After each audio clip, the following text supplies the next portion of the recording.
ध्यानाभ्यास के इस मुक्ति प्रदायिनी अनुष्ठान में आपका हृदय से स्वागत है,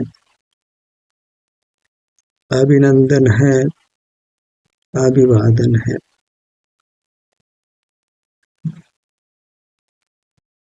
कर्म बंधन से मुक्त होने के लिए हमें ध्यानाग्नि रूपी तप तपना है, ध्यान का अभ्यास करना है, जिससे कि हमारी चिन्मूर्त मूर्त कर्मों के बंधन से मुक्त होकर शुद्ध हो। जैसे स्वर्ण पाषाण भोगने योग्य नहीं होता है, तप कर ही वह शुद्ध होकर फिर उसके आभूषण बनते हैं और वह भोगने योग्य होता है। ऐसे ही हम ध्यान रूपी तप से तप कर ही कर्मों के बंधन से मुक्त होकर हमारी मूर्त अत्यंत शुद्ध होती है, मूर्त के बंधन से रहित होती है और भोगने योग्य होती है। उत्तम सुख का भोग तभी होता है जब हम अपने चिन्ह मूर्त को कर्म के बंधन से मुक्त कर लेते हैं, अन्यथा उत्तम सुख का भोग नहीं होता।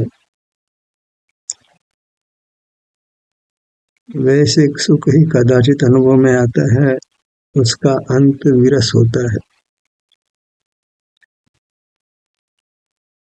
ध्यानाग्नि के लिए हमें अपने ध्यान को अपने अमूर्त शरीर पर लाना है।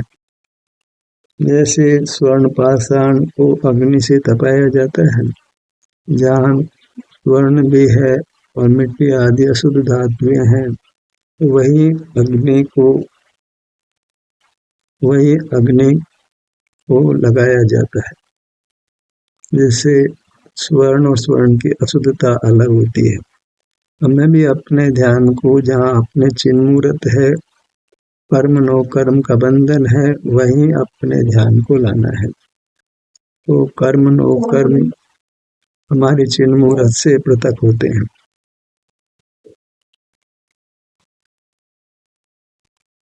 और हम उत्तम सुख दशा को प्राप्त करते हैं।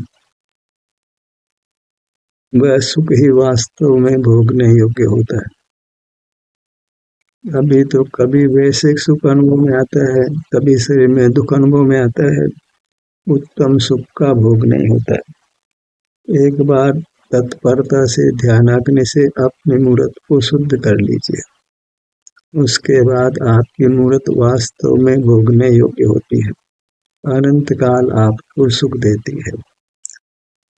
ध्यानाग्नि यही है कि अपने शरीर में जो भी सुख दुख की अवस्था है, उसका हम अनुभव करें। अनुभव को ही ध्यानाग्नि कहते हैं, स्वानुभव। और अनुभव अपने शारीरिक सुख दुख का होता है, वही ध्यानाग्नि है।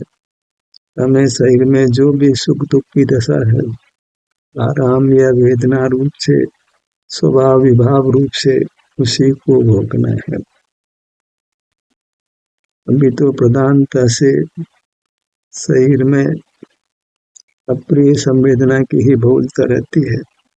जैसे भी संवेदना है, उसका अनुभव करना वही कर्म बंधन से मुक्त होने का उपाय है, कर्म रहित होने का उपाय है। और कर्म रहित होने से ही अपनी मूर्त सुख स्वरूप व्यक्त होती है, अनुभव में आती है। सिर से पैरों तक मलिनता है, कर्म के रूप में बंधी हुई है, तो यही हमने ध्यान को जोड़ना है, यहीं से उपयुक्त होना है। अन्यथा ये चिन्मूर्त कदापि कर्म के बंधन से मुक्त नहीं हो सकते और नूतन कर्मों का बंधन ही होता है। एक बार निर्धार कर लीजिए कि अपने चिन्मूर्त में जो कर्म की कालिमा है, उसको मिटाना है, हर सूरत में मिटाना है, ताकि हमारी चिन्मूर्त हमें उत्तम सुख का अनुभव कराए। हर बार में अपने ध्यानाग्नि का प्रयोग करना है, हर बात पर अपने ध्यान को लाना है। यही काम करके हम अपने को सुखी कर सकते हैं। अन्य कुछ कितना भी करिए आत्मशुद्धि नहीं हो सकती। कर्म हमसे पृथक होने वाला नहीं है। ध्यान अग्नि के अलावा सुखी होने का 3 लोक में 3 काल में दूसरा कोई उपाय नहीं है। स्वर्ण पाषाण को शुद्ध करने का एक ही उपाय है कि हम उसको तपाकर शुद्ध करें। हमको भी ध्यान अग्नि से अपने मूर्त को तपाना है और वह अपने संवेदन रूप होती है। जो भी शारीरिक सुख दुख की दशा है उसका अनुभव करना ही ध्यान अग्नि है, जिससे हम कर्मों के बंधन से मुक्त होते हैं। यही काम करने योग्य है, अन्य कोई काम करने योग्य नहीं। अन्य सर्व कामों से हम मूर्त कर्म की कालिमा को अपने से पृथक नहीं कर सकते और अधिक कालिमा को ही उत्पन्न करते हैं और अधिक कर्मों को बांधते हैं। प्रारंभ करते हैं शुद्धि की प्रक्रिया। अपने ध्यान को अपने सिर के भाग पर लाइए। यहाँ लाते हैं तो यहाँ के स्वास्थ्य की स्थिति जो सुख दुख रूप है उसका अनुभव होता है और ये अनुभव ही कर्म से हमको मुक्त करता है। सिर के भाग पर आकर यहाँ जो भी सुख दुख की दशा है उसका अनुभव करते रहिए।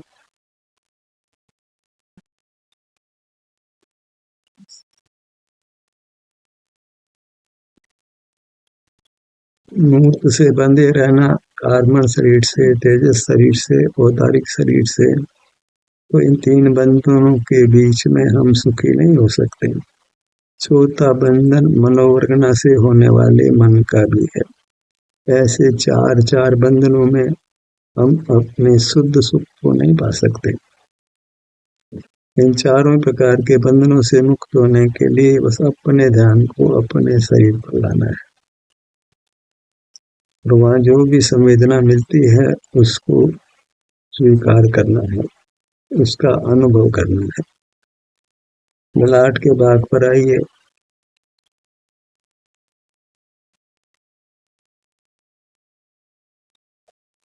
हम सादर में भाई एक दूसरे को यही काम करने की प्रेरणा दें। अन्य कामों के संबंध में चर्चा करना योग्य नहीं है।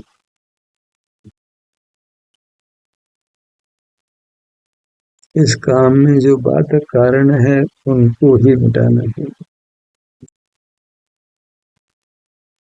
व्यवहार का उपदेश परस्पर एक दूसरे को बहुत देते हैं, पर वह व्यवहार किंचित भी ध्यानाग्नि रूप नहीं है। उससे किंचित भी आत्मशुद्धि नहीं होती है। अपना शरीर स्वस्थ नहीं होता है, अपितु अस्वस्थ ही होता है। अन्य कार्यों को जो वजन देते हैं उनसे हमको दूर से भी दूर रहना है। कोई अशुभ का उपदेश देता है, कोई शुभ का उपदेश देता है। ऐसे दोनों ही जीवों से हमें अपने आप को पृथक रखना है, दूर रखना है।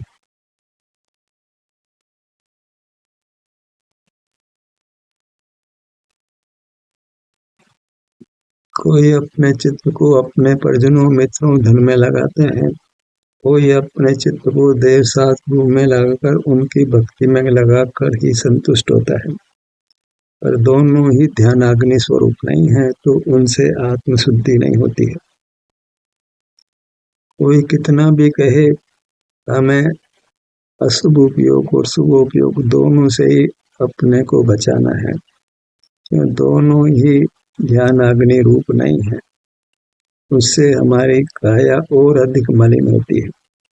पूर्व का मैल तो मिटता नहीं और नया मैल और बांध देते हैं। जो शुभ अशुभ का पक्ष रखते हैं, अशुद्ध उपयोग का पक्ष रखते हैं, उनका संग करना योग्य नहीं है।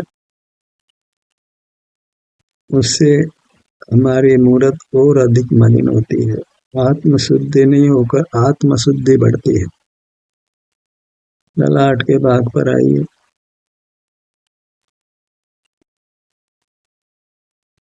शुभ का पक्ष अशुभ का पक्ष सब हमारे संसार को बढ़ाता है।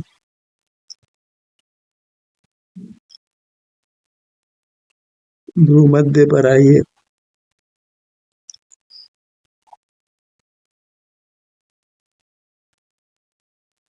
हर भाग में हमको सुख दुख रूप संवेदना होती है, वह संवेदना ही ध्यानाग्नि नाम पाती है। इसको ध्यान कहना कि शरीर में जो भी सुख दुख रूप संवेदना हमको अनुभव में आई, वह अनुभव ही ध्यान नाम पाता है। उसी से आत्म शुद्धि होती है।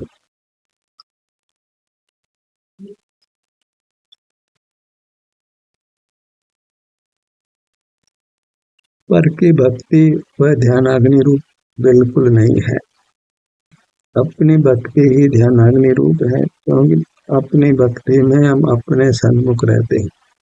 अपनी भक्ति को ही ध्यानाग्नि नाम मिलता है। अपनी ओर झुकना है, पर की ओर झुकने का नाम ध्यानाग्नि नहीं है। उससे हमारी चिन्ह मूर्त और अधिक मलिन ही होती है। जिनको अशुभ में रहना है वे अशुभ में रहें, जिनको शुभ में रहना है वे शुभ में रहें। पर जो आत्म शुद्धि करना चाहते हैं, कर्म कलंक से मुक्त करना चाहते हैं, उनको केवल ध्यानाग्नि रूप वर्तन करना है, अर्थात अपने मुख को अपने दिव्य शरीर के सम्मुख रखना है।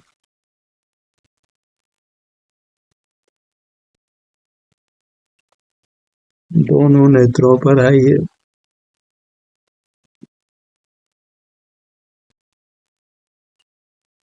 संसार में अधिक राशि तो अशुभ के पक्ष में है, उससे कम शुभ के पक्ष में है, और ध्यानाग्नि के पक्ष में तो ढूंढे ढूंढे भी कोई व्यक्ति मिलने वाला नहीं है। प्रथम तो ध्यानाग्नि के स्वरूप को ही लोक के जीव समझते नहीं है, तो बिना समझे तो कोई प्रवृत्ति होती नहीं है।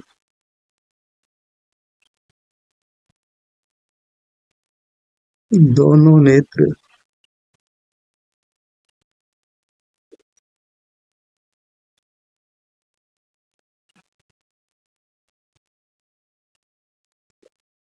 अभी वेश को महत्व नहीं देना है, हमें महत्व देना है ध्यानाग्नि को, अपना मुख अपनी ओर रखने को। वेश के साथ कोई विशिष्ट क्रियाएं भी होती है, उनको भी हमने महत्व नहीं देना है। उससे भले ही हम जगत में महिमा को प्राप्त कर लें, पर आत्महित बिल्कुल नहीं हो सकता है। हमें जगत से यश प्राप्त नहीं करना है, तो जगत हमको यश प्रदान करे उससे कुछ भी सुख होता नहीं है, अपितु बहिर्मुखता ही बढ़ती है। तो यश की तृष्णा भी बढ़ती जाती है। किसी को धनेष्णा होती है, किसी को यशेष्णा होती है, किसी को ज्ञानेष्णा होती है। अपने मूर्त को ध्यानाग्नि से शुद्ध करने की इच्छा अति अल्प जीव राशि को होती है। उसमें सब अन्य ऐष्णाएं इच्छाएं समाप्त हो जाती हैं। बाया नेत्र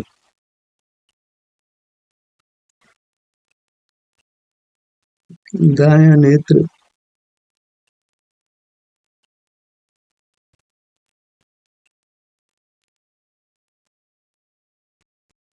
हम अपने ध्यान को किसी स्थान पर लाते हैं, उसी को ध्यानाग्नि संज्ञा है, और वहाँ हमको वहाँ के स्वास्थ्य की स्थिति का संवेदन है।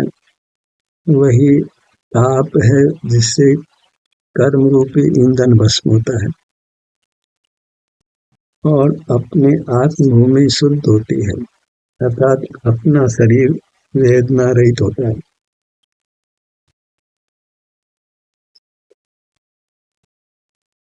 कितना भी कर्म का बंधन हुआ हो, हमें ध्यानाग्नि से उसको नष्ट करना है, भस्म करना है।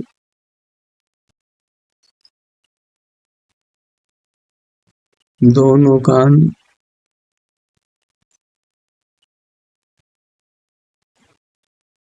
ध्यानाग्नि को तपने के लिए हमें जन संग से दूर रहना है। न जगत के भले का चिंतन करना है, न जगत के बुरे का चिंतन करना है। दोनों में ही ज्ञान अग्नि नहीं होती, अपितु ज्ञान रूपी बर्फ ही हमको और अधिक अशुद्ध करता है। अर्थात राग आदि रूप बर्फ से आत्मशुद्धि नहीं होती, स्वसन्मुक्ता रूप अग्नि से ही आत्मशुद्धि होती है।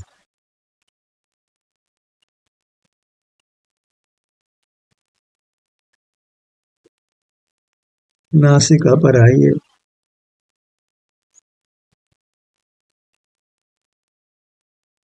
जो मूर्त को देखने जानने का संस्कार है, उस संस्कार को भस्म करने से ही ध्यानाग्नि उत्पन्न होती है, अन्यथा नहीं होती है। जानू जानू जानना जानना यही ध्यानाग्नि को रोकता है, क्योंकि उसमें जीव बहिर्मुख रहता है। और जो अंतर्मुखता है, जो ध्यानाग्नि है, वह जानने रूप बिल्कुल नहीं है, क्योंकि वहाँ सुख दुख का संवेदन है, वहाँ ज्ञान का कोई व्यापार नहीं। अब तो ज्ञान के निरोध से वह संवेदना होती है।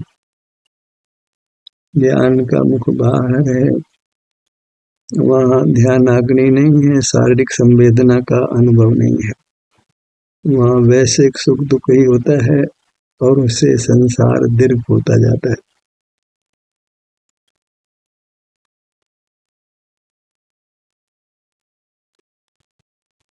ओठों के भाग पर आइए।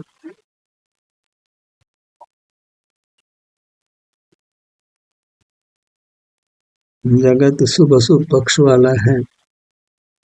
शुभ अशुभ उपयोग को ही ज्ञानोपयोग कहते हैं। तो हमें जगत के जीवों से दूर दूर रहना है। जगत अंधश्रद्धा वाला भी है, अनुभव से किसी तथ्य की परीक्षा किए बिना ही भेड़ चाल की तरह तथ्यों को स्वीकार करता है।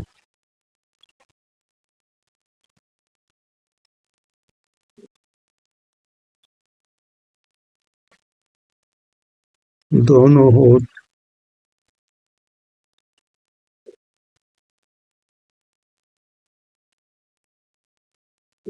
बहुमत मूर्खों का होता है, तो बहुमत के साथ नहीं जीना है।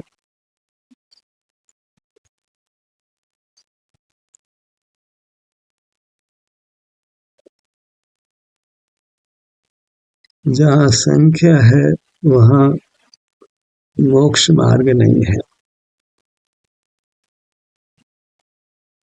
मोक्ष मार्ग में संख्या तीनों काल में होती नहीं।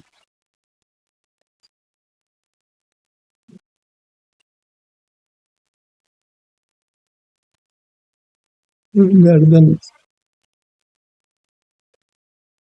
सीने के भाग पर आइए।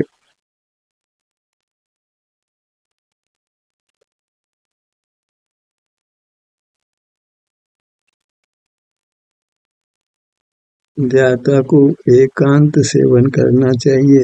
एक आप ही है, उसके अग्र होकर एकांत उत्पन्न करना चाहिए।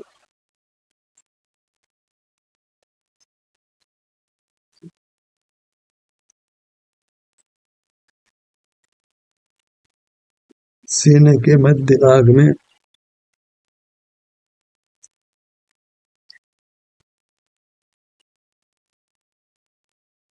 पेट के भाग पर आइए। मध्य में नाभि का स्थान,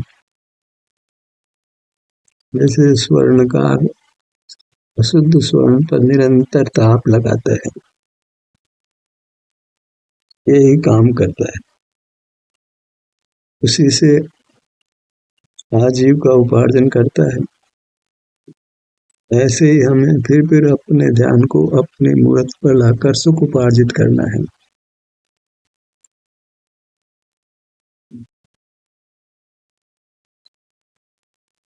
पीठ के भाग पर आइए।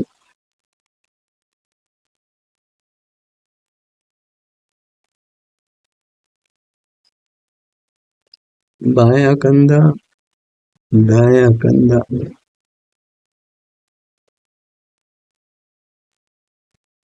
जो ध्यानाग्नि में रुचि रखते हैं, उन्हीं से हमको संपर्क रखना है।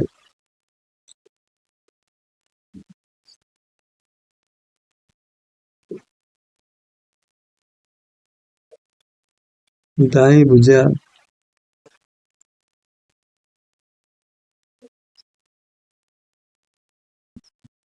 दाएं हथेली,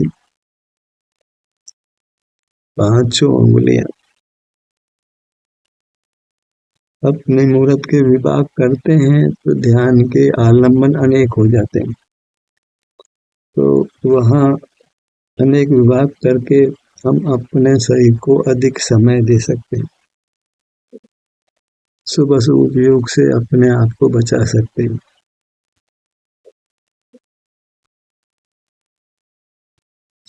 पर चिंतन से अपने आप को बचा सकते हैं। पर की महिमा से अपने आप को बचा सकते हैं। पर की महिमा से भी संसार दीर्घ होता है।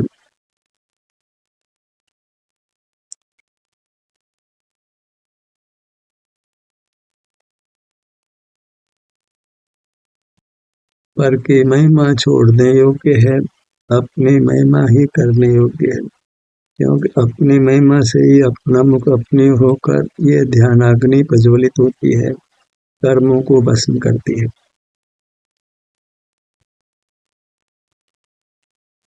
पांचों उंगलियां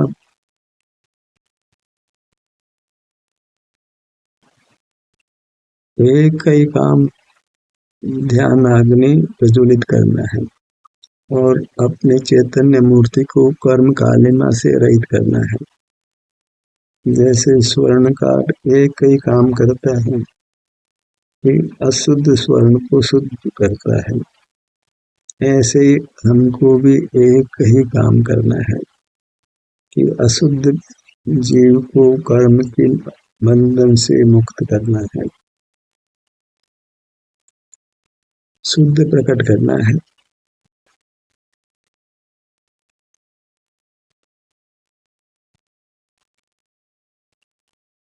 दाहिने पैर पर आइए,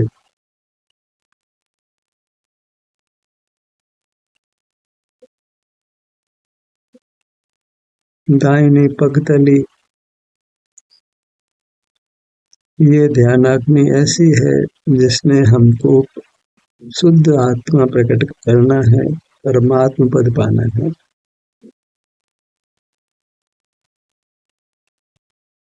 जीव के लिए यही कर्तव्य है। अन्य सब अकृत्य हैं, करने योग्य नहीं है।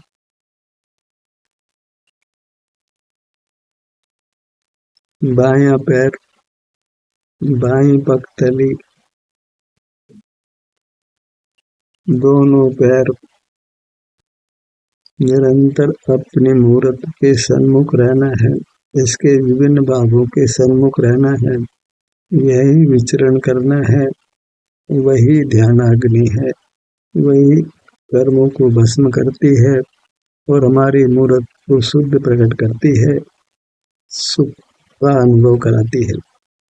अशुद्ध आत्मा को सुख का अनुभव नहीं होता, शुद्ध आत्मा ही सुख का अनुभव करता है। अपने पूरी मूर्त के सन्मुख रहना है।